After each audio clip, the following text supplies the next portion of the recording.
డీసీసీలు Vasool రాజాలు municipal ఎన్నికల్లో జిల్లా అధ్యక్షుల చేతివాటం, టికెట్ల కేటాయింపులో కమిషన్ల పర్వం, ఒక్కొక్కరి నుంచి 3 లక్షల వరకు డిమాండ్, ఇవ్వని అభ్యర్థులకు బెదిరింపులు, చివరి రోజు వరకు సతాయింపులు, ఫిర్యాదు చేసేందుకు రెడీ అవుతున్న బాధితులు. వారే వా శబాష్.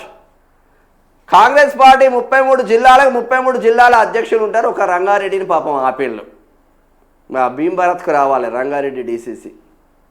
ఎందుకంటే రంగారెడ్డిలో డామినేషన్ రెడ్డి వర్గం ఉంటుంది కాబట్టి, ఇక బీసీలకు చోటే ఉండదు కాబట్టి కనీసం ఎస్సీ బిడ్డకని ఇవ్వాలన్నది ఒక చర్చ జరుగుతుంది. 268 ఓట్ల తేడాతో చేవేలలో ఓడిపోయాడు భీంభరత్. ఆ భీంభరత్కే 90% ఖరారైనట్టు వస్తుంది. కానీ ఇక్కడ రాష్ట్రంలో ఉన్న నాయకులు ఆపుతున్నారంట. ఎస్సీకి ఇస్తాం రాబోయ్, ఉంటే మనం రెడ్డిలమే ఉండాలి, ఎస్సీ దగ్గరికి పోయి మనం బీఫామ్లు అడుక్కుంటామా, టికెట్లు అడుక్కుంటామా, ఎట్లుంటుంది రాబోయ్ మనం అంటే అని చెప్పేసి ఇట్లా ముచ్చట్లు పెట్టుకుంటున్నారంట పాపం అందరు కలిసి. ఇటీవల జరిగిన మున్సిపల్ ఎన్నికల్లో అధికార పార్టీకి చెందిన కొందరు జిల్లా అధ్యక్షులు వివరించిన తీరు ఇప్పుడు పార్టీలో చర్చనీయాంశంగా మారింది. ఎన్నికల బరిలో నిలిచిన అభ్యర్థులకు బీఫామ్స్ ఇచ్చేందుకు భారీగా వసూలు చేశారనే ప్రచారం జరుగుతున్నది.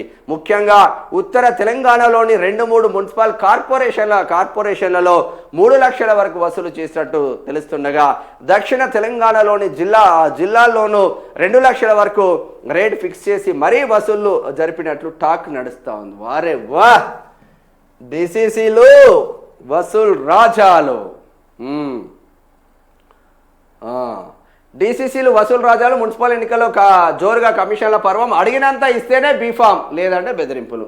సీఎం టీపీసీసీకి ఫిర్యాదు చేస్తామంటున్న బాధ్యతలు. చేసుకోండి, వాళ్ళు తీసుకోరా?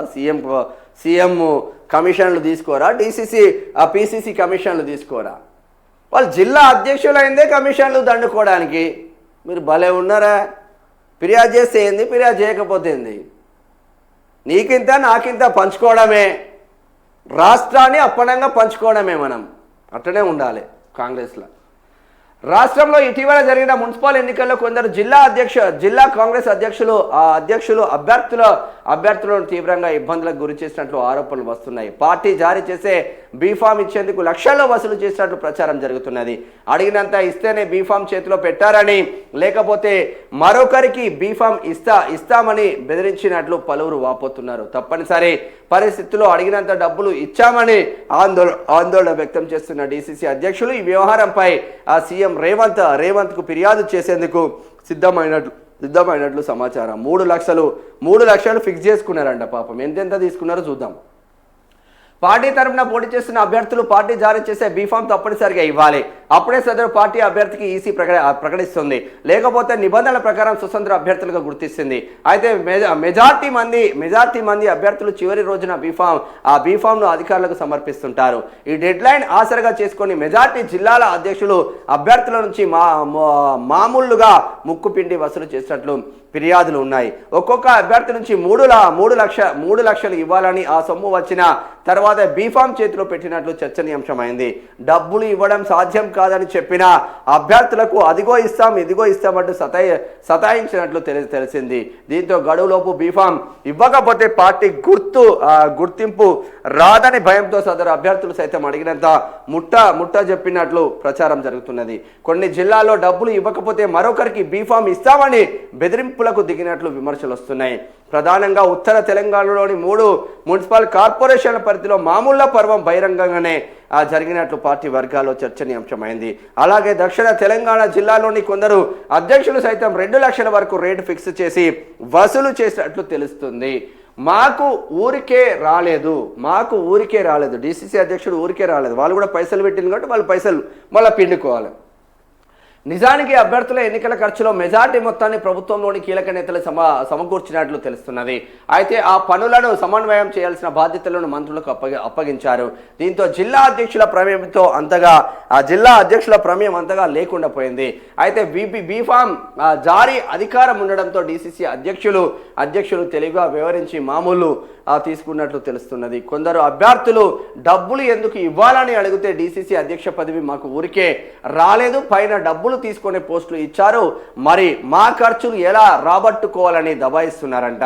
అయితే కొన్ని జిల్లాల్లో జరిగిన మామూళ్ల పర్వంపై విసిగిపోయిన అభ్యర్థులు మంత్రుల దృష్టికి తీసుకెళ్లిన విననట్లుగా వ్యవహరించారని ప్రచారం జరుగుతున్నది. ప్రస్తుతం ఎన్నికల హడావుడి ముగియడంతో పోటీ చేసి ఓడిపోయిన కొందరు లీడర్లు సమయం సందర్భం చూసుకొని సీఎం రేవంత్ రెడ్డి పిసిసి అధ్యక్షుడు మహేష్ కుమార్ గౌడ్కు ఫిర్యాదు చేయాలనే యోచనలో ఉన్నట్లు సమాచారం. నేటి నుంచి డీసీసీ అధ్యక్షులకు శిక్షణ ఉండబోతుంది. వికారాబాద్లో ప్రారంభించనున్న సీఎం. తెలంగాణ ఆంధ్రప్రదేశ్ కాంగ్రెస్ పార్టీ జిల్లా అధ్యక్షులకు శిక్షణ శిబిరాలను ఈ రోజు నుంచి వికారాబాద్ జిల్లా అనంతగిరిలో నిర్వహించనున్నారు. ఈ మేరకు అనంతగిరి హరిత హోటల్లో 10 రోజుల పాటు తరగతులు కొనసాగనుండగా మొదటి రోజు సీఎం రేవంత్ రెడ్డి ముఖ్య అతిథిగా హాజరై ప్రారంభించనున్నారు. ఇరు రాష్ట్రాల పిసిసి అధ్యక్షులు మహేష్ కుమార్ గౌడ్, వైఎస్ షర్మిలతో పాటు 2 రాష్ట్రాల నుంచి 50 మంది హాజరు కానున్నారు. కాంగ్రెస్ స్థాపించిన నాటి లక్ష్యాలు, సిద్ధాంతాలు, కాంగ్రెస్ పార్టీపై బీజేపీ చేస్తున్న వక్రీకరణలు, బీజేపీ చేస్తున్న మోసాలు, కాంగ్రెస్ పార్టీ తీసుకొచ్చిన చట్టాలు, వాటిని నిర్వీర్యం చేస్తున్న తీరు, ఆర్ఎస్ఎస్ ద్వారా దేశానికి కలుగుతున్న నష్టాల వంటి అంశాలు శిక్షణలో ఇస్తారంట. మరి ఇది కూడా శిక్షణీయం సార్. 33 జిల్లాలకు 33 జిల్లాల డీసీసీలను పెట్టినాం, హైదరాబాద్లోనే ఎక్కువనే పెట్టినాం. వాళ్ళ నుంచి గట్టిగా వసూలు చేసుకోండి అభ్యర్థుల నుంచి. ఇప్పుడు మున్సిపాలిటీలలో మున్సిపల్ కార్పొరేషన్లలోనే అభ్యర్థి నుంచి 3 లక్షలు మీరు వసూలు చేసుకున్నారు బీఫామ్ ఇవ్వడానికంటే, ఇక నెక్స్ట్ జిహెచ్ఎంసీలో ఇక హైదరాబాద్ జిల్లా అధ్యక్షుడు కానీ, మేడ్చల్ మల్కాజ్గిరి జిల్లా కాంగ్రెస్ పార్టీ అధ్యక్షుడు కానీ, ఇటు సంగారెడ్డి జిల్లా అధ్యక్షుడు కానీ, ఇటు రంగారెడ్డి జిల్లా అధ్యక్షుడు కానీ గట్టిగానే చేసుకునే ఆస్కారం ఉంటుంది. ఇక ఇటు 3 లక్షలు అంటే అక్కడ 30 లక్షలు వసూలు చేస్తారు, మినిమం 30 లక్షలు. ఒక్కొక్క టికెట్ తెచ్చుకోవడానికి ₹1 కూడా ఖర్చు పెడతారు. ఒక్కొక్క కార్పొరేటర్ 10 కోట్లు ఖర్చు పెడతారు. అట్టుగానే లాస్ట్ 5 years బ్యాకే 10 కోట్లు ఖర్చు పెట్టిండు. ఓ కొండాపూర్లో కార్పొరేటర్ అభ్యర్థి ఉంటాడు, ఆయన ఓడిపోయిండు. 10 కోట్లు ఖర్చు పెట్టి 10 కోట్లు ఖర్చు పెట్టి అభ్యర్థి ఓడిపోయిండు. సో మంచిగానే ట్రైనింగ్ ఇవ్వండి. మరి డీసీసీ అధ్యక్షులు అయిందే సామాన్య కార్యకర్తలకు పొరపాటున టికెట్లు వస్తే వాళ్ళ దగ్గర నుంచి ముక్కుపిండి వసూలు చేసుకోవడానికి. అరే ఆదర్శంగా ఉండాలి రా నాయన జిల్లా అధ్యక్షులు అంటే. మీకు వచ్చే కమిషన్లు ఎట్లా వస్తాయి కదా, సామాన్య కార్యకర్తల పైన ముక్కుపిండి వసూలు చేస్తారు. ఇటు పోతుంది రా నాయన కాంగ్రెస్ పార్టీ.